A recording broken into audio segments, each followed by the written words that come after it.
Halo Sobat Militer, jumpa lagi bersama Mimin, di channel seputar militer. Baru-baru ini, China membuat pernyataan bahwa NATO seharusnya dibubarkan setelah Uni Soviet tidak ada lagi. Pernyataan itu diungkapkan oleh Kementerian Luar Negeri China, pada Jumat tanggal 1 April tahun 2022. Juru bicara Kemlu China, Zhao Lijian, menyesalkan fakta bahwa blok militer pimpinan Amerika Serikat itu, justru memperluas dan memojokkan Rusia, akhirnya memicu pertumpahan darah saat ini, di Ukraina. Sebagai produk Perang Dingin, NATO seharusnya menjadi sejarah ketika Uni Soviet bubar, ujar dia, saat konferensi pers harian pada Jumat ketika ditanya tentang peran NATO, sebagai alat geopolitik AS, yang dibuat juru bicara Kemlu Rusia, Maria Zakharova.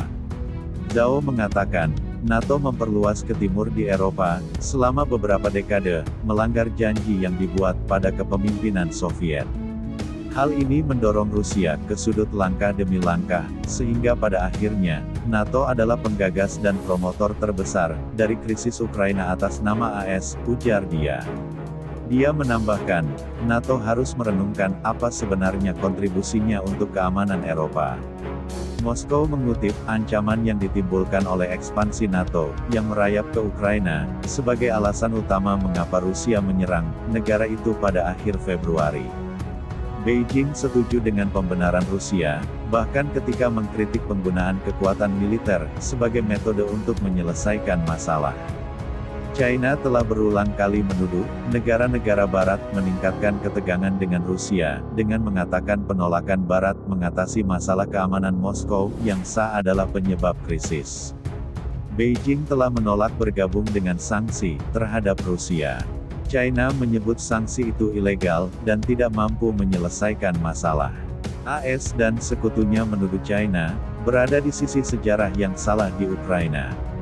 Barat mengancam Beijing, dengan hukuman jika mendukung kampanye militer Rusia. Moskow menyerang negara tetangga itu, menyusul kegagalan Ukraina, mengimplementasikan ketentuan-ketentuan perjanjian Minsk, yang ditandatangani pada 2014, dan akhirnya pengakuan Rusia atas Republik Donbas di Donetsk dan Lugansk. Protokol Minsk yang ditengahi Jerman dan Prancis, dirancang untuk mengatur status wilayah di dalam negara Ukraina.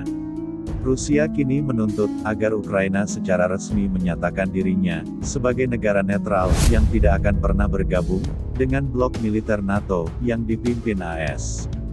Kiev menegaskan serangan Rusia benar-benar tidak beralasan, dan membantah klaim pihaknya berencana merebut kembali kedua Republik Donbas dengan paksa.